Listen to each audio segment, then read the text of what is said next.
મિત્રો કેમ છો? મજામાં? આજે આપણે બનાવવાનું છે બનાના ચાટ ટિક્કી.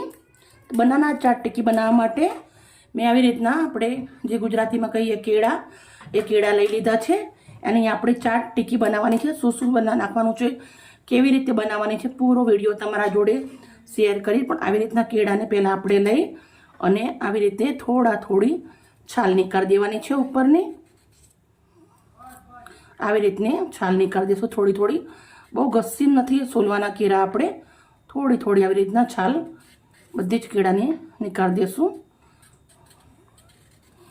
તમે ચાટ તો ઘણી બધી ખાધી હશે, પણ એકદમ નવી રીતે છે અને સાથે ટેસ્ટી હશે. લસણની ચટણી, ગ્રીન ચટણી, દાળના દાણા, પછી ઘણું બધું નાખવાનું છે, તમને આગળ બતાવું છું. આવી રીતે કેળું છોલી અને રેડી કરી દીધું છે. આજે ઘરે હું એકલી જ છું એટલે મારા એકલા માટે બનાવવાની છે. તો 2 નંગ કેળાથી જ આપણે બનાવવાની છે. આવી રીતે પીસ કરી લેશું મોટા.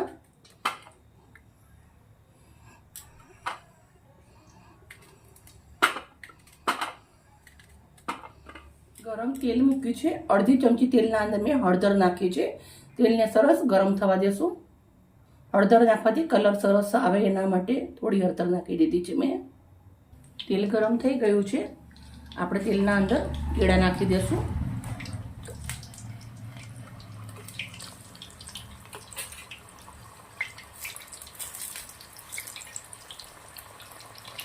કેળાને આપણે 80% પકાવી લેવાના છે.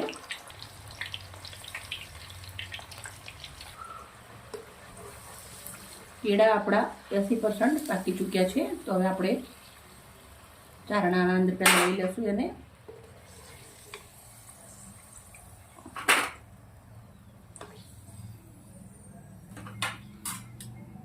હવે આપણે કેળાને આવી રીતે મૂકી દઈશું.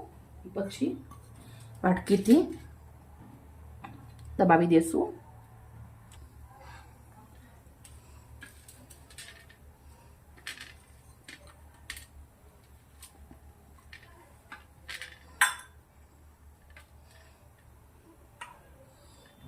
રેડી થઈ ગઈ છે.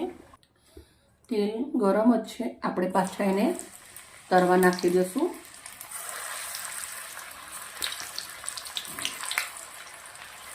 ધીમા તાપે ક્રિસ્પી બનાવી દઈશું. મસ્ત તરાઈ અને રેડી થઈ ગયા છે. હવે આપણે આને ચારણાના અંદર પાછા નીકાળી દેવાના છે. અવાજ તમને સંભળાય છે? બહુ સરસ મજાના એકદમ ક્રિસ્પી બની ગયા છે.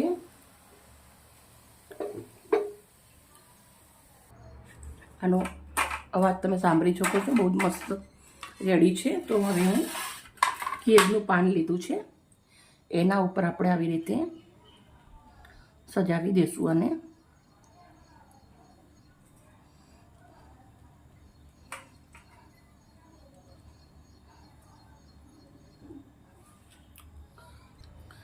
હવે આપણે આવી રીતે એક ડુંગળીનો કટકો મૂકવાનો છે, એક ટામેટાનું મૂકવાનું છે. એના ઉપર આવી રીતના ટિક્કી મૂકવાની છે. ડુંગળી આપણે આવી રીતના સમારી અને રાખી છે. ટામેટા પણ સમારીને રાખ્યા છે. આવી રીતે બધું જ ગોઠવી દઈશું. બધી ટિક્કી લગાવી અને રેડી કરી દીધી છે. થોડી એવી આપણે બધા ઉપર લસણની ચટણી મૂકવાની છે.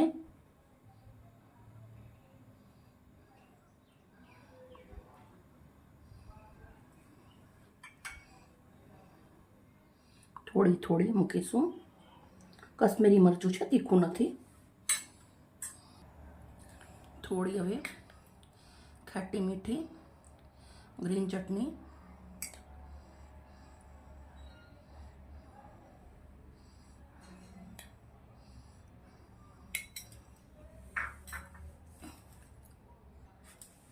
ઝીણા સમારેલા થોડા લીલા મરચાં, મોરા છે, ઝીણી સમારેલી ડુંગળી,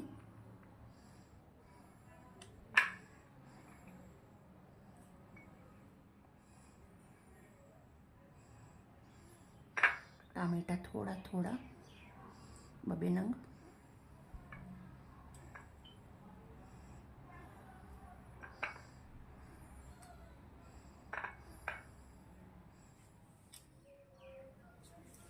હવે થોડી થોડી સેવ, ઝીણી સેવ આવે એ છે,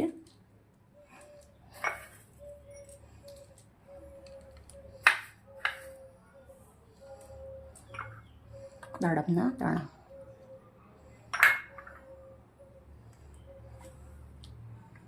બધા જ ઉપર મેં દાડમના દાણા લગાવી દીધા છે. હવે થોડા એવા દાડમના પાન નાખું છું, લીલા ધાણાના પાન.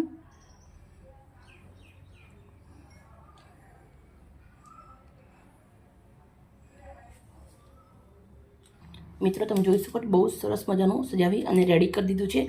અમારી વિડીયો, અમારી મહેનત સારી લાગી હોય તો પ્લીઝ અમને લાઈક કરજો. તમારા ઘરે પાર્ટી હોય, મહેમાન આવવાના હોય તો એકવાર આ જરૂરથી બનાવજો. તમારી વાહ વાહ થઈ જશે. મિત્રો કાલે આવી નવી રેસીપી સાથે.